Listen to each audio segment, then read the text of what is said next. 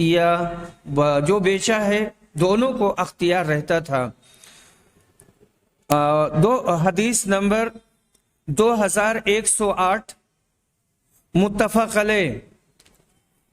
حکیم بن حزام روایت کرتے ہیں کہ نبی صلی اللہ علیہ وسلم نے فرمایا، بیچنے اور خریدنے والوں کو جب تک وہ جدا نہ ہوں معاملہ کو باقی رکھنے یا توڑ دینے کا اختیار ہوتا ہے۔ اس روایت میں ایک راوی آئے ہیں، کئی بار آئے ہیں پیچھے، حکیم بن حزام بن خویلد القرشی الاسدی، ان کی کنیت ابو خالد تھی۔ یہ مکی اور حجازی ہیں، ان کی اقامت مکہ میں تھی۔ ان کی وفات کے بارے میں کئی اقوال ہیں، 54 50 یا 60 ہجری۔ فتح مکہ کے دن یہ اسلام لائے تھے اور اس کے بعد بہت مضبوط اسلام ہوا ان کا۔ تہذیب التہذیب جلد نمبر 1 صفحہ نمبر 473۔ تو یہاں جو بات کہی گئی ہے وہ یہی ہے کہ خیار کتنا ہوگا، جتنے پہ لوگ طے کر لیں، 1 دن 2 دن 3 دن، تو اتنی مدت رہے گی اختیار کی۔ باب اذا لم يوقت الخيار هل يجوز البيع، اگر بائع یا مشتری اختیار کی مدت معین نہ کریں تو بیع جائز ہوگی یا نہیں؟ کہتے ہیں اس مسئلہ میں اختلاف ہے۔ شافعیہ اور حنفیہ کے نزدیک خیار الشرط کی مدت 3 دن سے زیادہ نہیں ہو سکتی۔ اگر اس سے زائد مدت ٹھہرے یا کوئی مدت معین نہ ہو تو بیع باطل ہو جاتی ہے۔ اور ہمارے امام احمد اور اسحاق اور اہل الحدیث کا یہ مذہب ہے کہ بیع جائز ہے، اور جتنی مدت ٹھہرائے اتنی مدت تک اختیار رہے گا، اور جو کوئی مدت معین نہ ہو تو ہمیشہ اختیار رہے گا۔ اور اوزائی اور ابن ابی لیلہ کہتے ہیں کہ خیار الشرط باطل ہوگی اور بیع لازم ہوگی۔ بہرحال اس بیچ میں جو امام احمد، اسحاق بن راہوے اور اہل الحدیث کا مذہب بتایا ہے کہ بیع جائز ہے اور جتنی مدت ٹھہرائے اتنی مدت تک اختیار رہے گا، یہی راجح ہے۔ حدیث نمبر 2109 متفق علیہ۔ عبداللہ بن عمر روایت کرتے ہیں کہ رسول صلی اللہ علیہ وسلم نے فرمایا، خریدنے والے اور بیچنے والے کو بیع توڑ دینے کا اس وقت تک اختیار ہے جب تک وہ جدا نہ ہو جائیں۔ یہ دونوں میں سے کوئی ایک اپنے دوسرے فریق سے نہ کہہ دے کہ پسند کر لو، اور کبھی اس طرح سے کہا یا اختیار کی شرط کے ساتھ بیع ہو۔ یہاں پر یہ تفرق ہے، تفرق سے مراد تفرق بالابدان ہے۔ احناف تفرق بالاقوال مانتے ہیں کہ اگر مجلس میں موضوع بدل جائے تو سمجھو مجلس بدل گئی، لیکن اہل السنہ والجماعہ اور اہل حدیث یہ مانتے ہیں اور وہی صحیح ہے، اسی پر صحابہ کا بھی عمل تھا، تفرق بالابدان۔ اسی لیے حضرت عبداللہ بن عمر کھڑے ہو کر کے کچھ دور چلے جاتے تھے، اس کے بعد آ کر کے بیٹھ جاتے تھے۔ باب البیعان بالخیار ما لم یتفرقا، جب تک خریدنے اور بیچنے والے جدا نہ ہوں انہیں اختیار باقی رہتا ہے کہ بیع کو قائم رکھیں یا توڑ دیں۔ اور عبداللہ بن عمر، قاضی شریح، شعبی، طاؤس، عطا اور ابن ابی ملیکہ سب نے یہی کہا ہے، سب کی یہی رائے ہے۔ ان سب نے یہی کہا ہے کہ صرف ایجاب و قبول یعنی عقد سے بیع لازم نہیں ہوتی، اور جب تک بائع اور مشتری مجلس عقد سے جدا نہ ہوں دونوں کو اختیار رہتا ہے کہ بیع فسخ کر ڈالیں۔ سعید بن مسیب، زہری، ابن ابی ذئب، حسن بصری، اوزائی، ابن جریج، شافعی، مالک، احمد اور اکثر علماء یہی کہتے ہیں۔ ابن حزم کا کہنا ہے کہ تابعین میں سے سوائے ابراہیم نخعی کے اور کوئی اس کا مخالف نہیں، اور امام ابو حنیفہ نے صرف امام نخعی کا قول اختیار کر کے جمہور علماء کی مخالفت کی ہے۔ حضرت حکیم بن حزام جن سے حدیث باب مروی ہے، جلیل القدر صحابی ہیں، ان کی کنیت ابو خالد قریشی اسدی ہے، یہ حضرت خدیجۃ الکبریٰ کے بھتیجے ہیں، واقع فیل سے 13 سال قبل کعبہ میں پیدا ہوئے، یہ قریش کے سرداروں میں سے تھے، اسلام سے پہلے اور بعد ہر دو زمانوں میں بڑی عزت پائی، فتح مکہ میں اسلام لائے، 60 سال جاہلیت میں گزرے، پھر 60 ہی سال اسلام میں عمر پائی، 54 ہجری میں مدینہ منورہ میں اپنے مکان میں وفات پائی، بہت متقی، پرہیزگار اور سخی تھے، زمانے جاہلیت میں 100 غلام آزاد کیے اور 100 اونٹ سواری کے لیے بخشے، فن حدیث میں ایک جماعت ان کی شاگرد ہے۔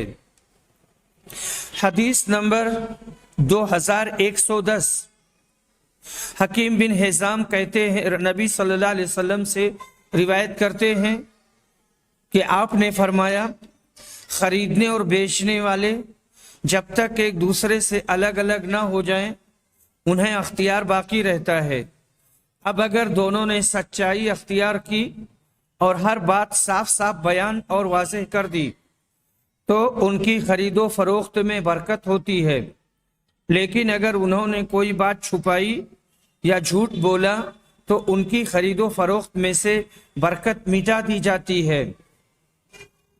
حدیث نمبر 2111، متفق علیہ، عبداللہ بن عمر روایت کرتے ہیں کہ رسول صلی اللہ علیہ وسلم نے فرمایا، خریدنے اور بیچنے والے دونوں کو اس وقت تک اختیار ہوتا ہے جب تک وہ ایک دوسرے سے جدا نہ ہوں، سوائے بیع خیار کے، یعنی جس میں اختیار کی شرط دی گئی ہے، تو جب تک کی شرط دی گئی ہے تب تک وہ اختیار باقی رہے گا، یعنی جب بیع کے بعد مشتری کو اختیار دے اور وہ کہے میں بیع کو نافذ کرتا ہوں، اور وہ بیع اس سے الگ ہے جس میں اختیار کی شرط پہلے ہی سے لگا دی گئی ہو، یعنی جہاں معاملہ ہوا ہے وہاں سے سرک نہ جائیں، اگر وہیں رہیں یا دونوں مل کر منزلوں چلتے رہیں تو اختیار باقی رہے گا،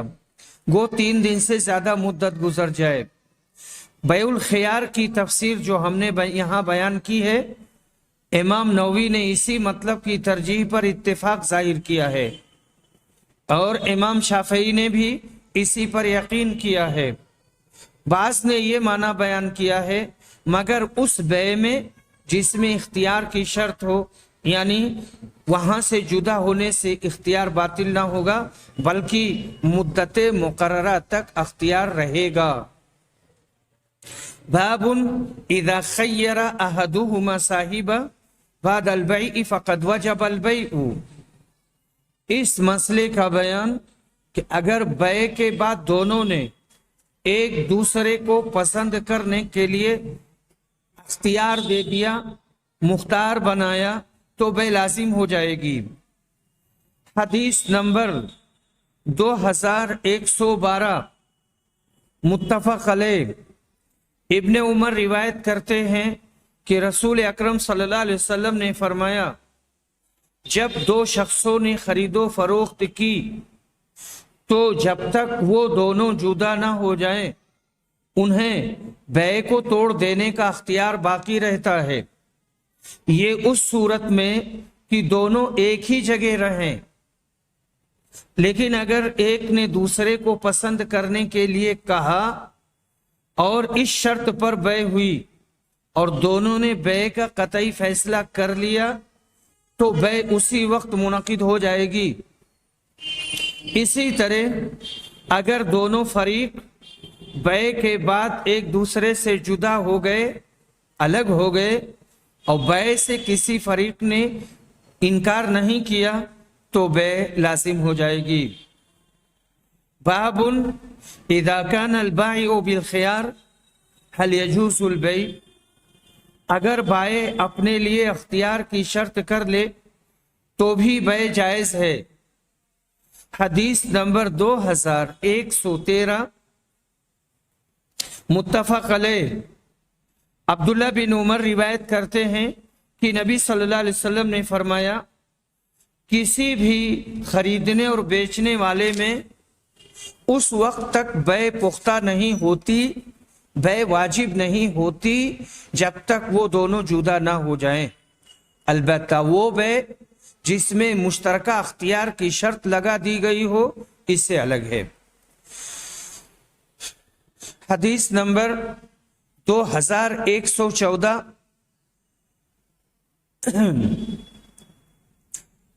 حکیم بن حزام روایت کرتے ہیں کہ نبی صلی اللہ علیہ وسلم نے فرمایا، بیچنے اور خریدنے والے کو جب تک وہ جدا نہ ہوں بیع توڑنے کا اختیار رہتا ہے۔ حمام راوی کہتے ہیں، میں نے اپنی کتاب میں لفظ یختار 3 مرتبہ لکھا ہوا پایا، اس لیے اگر دونوں نے سچائی اختیار کی اور بات صاف صاف واضح کر دی تو انہیں ان کی بیع میں برکت ملتی ہے، اور اگر انہوں نے جھوٹی باتیں بنائی اور کسی عیب کو چھپایا تو تھوڑا سا نفع شاید وہ کما لیں لیکن ان کی بیع میں برکت نہیں ہوگی۔ یہاں پر جو مسئلہ آیا تھا ہمارا کہ اذا كان البائع بالخيار هل يجوز البيع، تو یہ مسئلہ یہاں پر آیا ہے کہ اگر وہ سچ بولتے ہیں، صحیح بولتے ہیں، اگر سامان میں عیب ہے تو بتا دیتے ہیں، اس کی خوبیاں بتا دیتے ہیں، تو ایسی بیع میں، ایسی تجارت میں برکت ہوگی۔ باب اذا اشترى شيئا فوهب من ساعته قبل ان يتفرق ولم ينكر البائع ولا المشتري او اشترى عبدا فاعتقه، اگر کسی شخص نے کوئی چیز خریدی اور جدا ہونے سے پہلے ہی کسی اور کو للہ دے دی، پھر بیچنے والے نے خریدنے والے کو اس پر نہیں ٹوکا، یا کوئی غلام خرید کر بیچنے والے سے جدائی سے پہلے ہی اسے آزاد کر دیا۔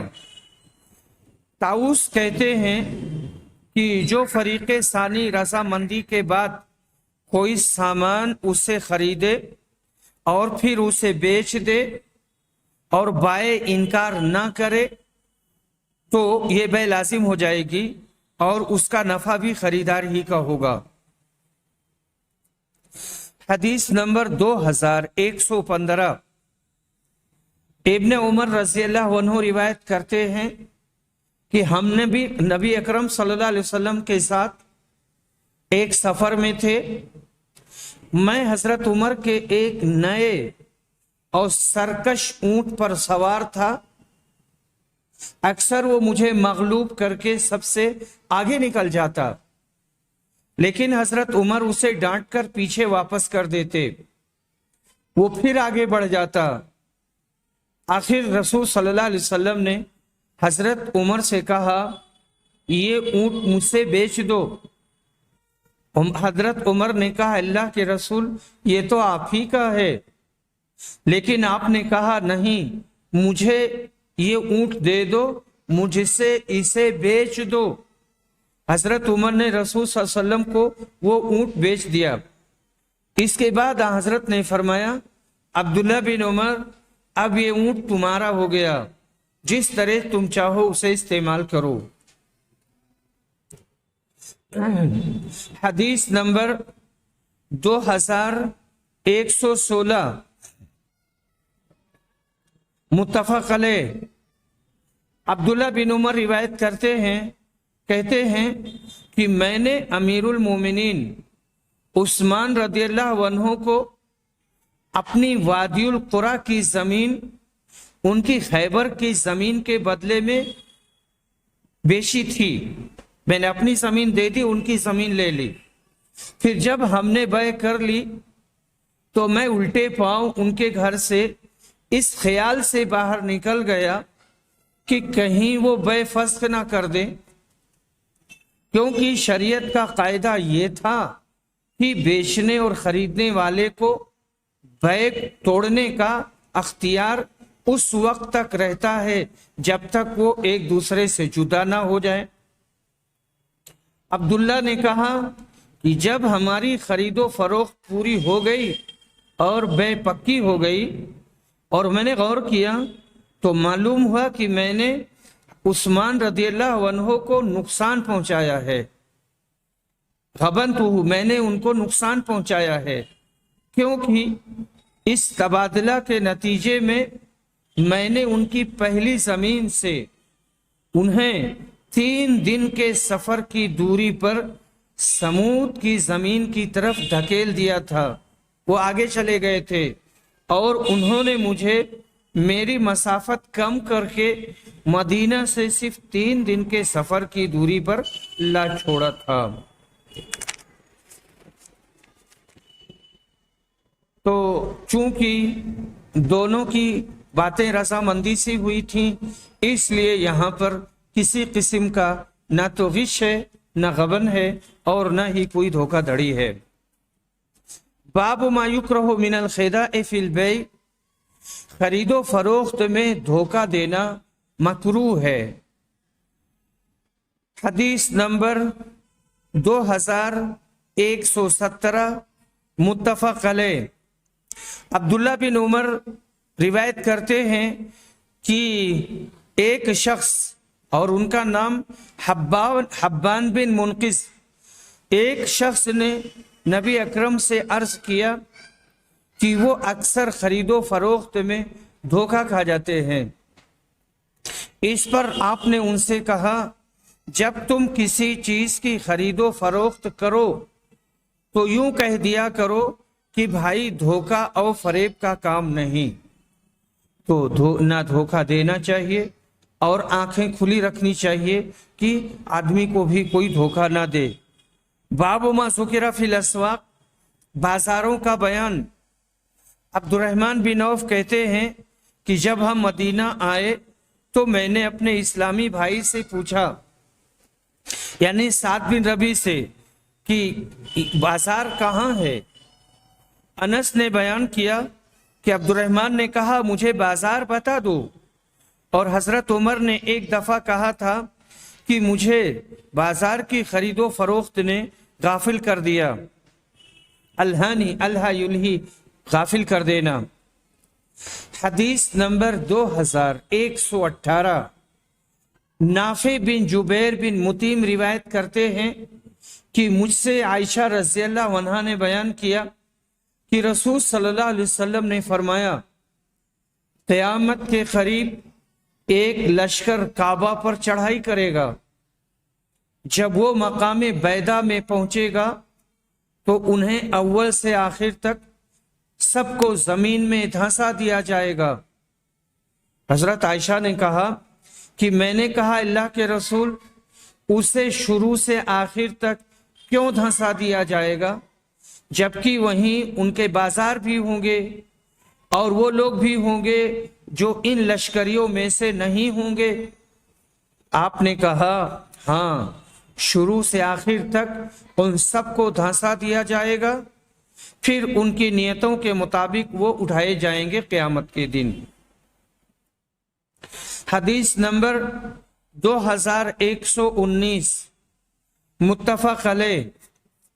ابو ہریرہ رضی اللہ عنہ روایت کہتے ہیں کہ رسول صلی اللہ علیہ وسلم نے فرمایا، جماعت کے ساتھ کسی کی نماز بازار میں یا اپنے گھر میں نماز پڑھنے سے درجوں میں کچھ اوپر 20 درجہ فضیلت رکھتی ہے، کیونکہ جب ایک شخص اچھی طرح وضو کرتا ہے، پھر مسجد میں صرف نماز کی نیت سے اور نماز کے ارادے سے جاتا ہے، نماز کے سوا اور کوئی چیز اسے لے جانے کا باعث نہیں بنتی، تو جو بھی قدم اٹھاتا ہے اس سے ایک درجہ اس کا بلند ہوتا ہے یا اس کی وجہ سے ایک گناہ معاف ہوتے ہیں، یہ گناہ معاف ہوتا ہے۔ اور جب تک ایک شخص اپنے اس مصلی پر بیٹھا رہتا ہے جس پر اس نے نماز پڑھی ہے تو فرشتے برابر اس کے لیے رحمت کی دعائیں کرتے رہتے ہیں، کہتے ہیں اے اللہ اس پر اپنی رحمتیں نازل فرما، اے اللہ اس پر رحم کر۔ یہ اس وقت تک ہوتا رہتا ہے جب تک وہ وضو توڑ کر فرشتوں کو تکلیف نہ پہنچائے۔ جتنی دیر تک بھی آدمی نماز کی وجہ سے رکا رہتا ہے وہ سب نماز ہی میں شمار ہوتا ہے، نماز میں شمار ہوتا ہے اجر و ثواب کے اعتبار سے۔ اس حدیث میں بازاروں کا ذکر آیا اور بوقت ضرورت وہاں نماز پڑھنے کا بھی بیان آیا، جس سے ثابت ہوا کہ اسلام میں بازاروں کا وجود قائم رکھا گیا اور وہاں آنا جانا، خرید و فروخت کرنا بھی، تاکہ تمدنی امور کو ترقی حاصل ہو۔ مگر بازاروں میں جھوٹ، مکر و فریب بھی لوگ بس کثرت کرتے ہیں، اس لحاظ سے بازار کو بدترین زمین قرار دیا گیا۔ باب اور حدیث میں مطابقت واضح ہے اور ظاہر ہے۔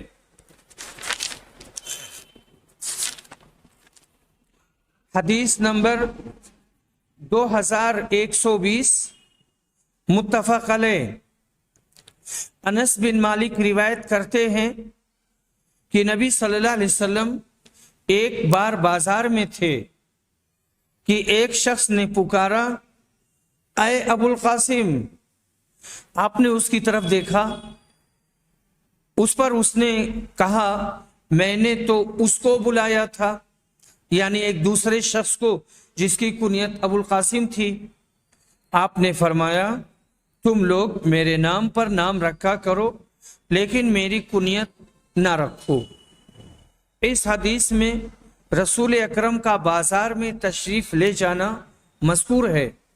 ثابت ہوا کہ بوقت ضرورت بازار جانا منع نہیں ہے، مگر وہاں امانت و دیانت کو قدم قدم پر ملحوظ خاطر رکھنا ضروری ہے۔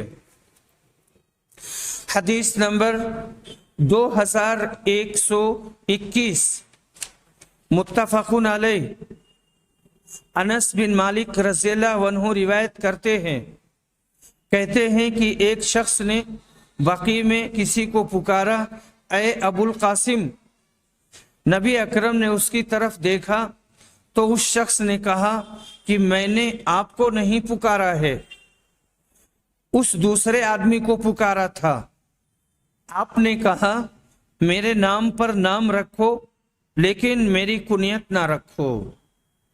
اس حدیث میں مناسبت باب سے یہ ہے کہ آپ کے بازار جانے کا ذکر ہے، اس میں آپ کے بازار جانے کا تذکرہ ہے، یعنی بقیع میں۔ بعض نے کہا اس زمانہ میں بقیع میں بھی بازار لگا کرتا تھا۔ کنیت کے بارے میں یہ حکم آپ کی حیات مبارکہ تک تھا، جیسا کہ امام مالک رضی اللہ رحمہ اللہ کا قول ہے۔ حدیث نمبر 2122 متفق علیہ۔ ابو ہریرہ رضی اللہ عنہ روایت کرتے ہیں کہ رسول صلی اللہ علیہ وسلم دن کے ایک حصہ میں تشریف لے گئے، نہ آپ نے مجھ سے کوئی بات کی اور نہ میں نے آپ سے۔ اسی طرح آپ بنی قینقاع کے بازار میں آئے، پھر واپس ہوئے اور فاطمہ کے گھر کے آنگن میں آ کر بیٹھ گئے اور فرمایا وہ بچہ کہاں ہے، وہ بچہ کہاں ہے؟ فاطمہ کسی مشغولیت کی وجہ سے فوراً آپ کی خدمت میں حاضر نہ ہو سکی۔ میں نے خیال کیا ممکن ہے حسن کو کرتا وغیرہ پہنا رہی ہوں یا نہلا رہی ہوں۔ تھوڑی ہی دیر بعد حسن دوڑتے ہوئے آئے، آپ نے ان کو سینے سے لگا لیا اور بوسہ لیا، پھر فرمایا اے اللہ اسے محبوب رکھ اور اس شخص کو بھی محبوب رکھ جو اس سے محبت رکھے۔ سفیان نے کہا کہ عبیداللہ نے مجھے خبر دی، انہوں نے نافع بن جبیر کو دیکھا کہ انہوں نے وتر کی نماز صرف ایک ہی رکعت پڑھی تھی۔ وآخر دعوانا ان الحمد للہ رب العالمین۔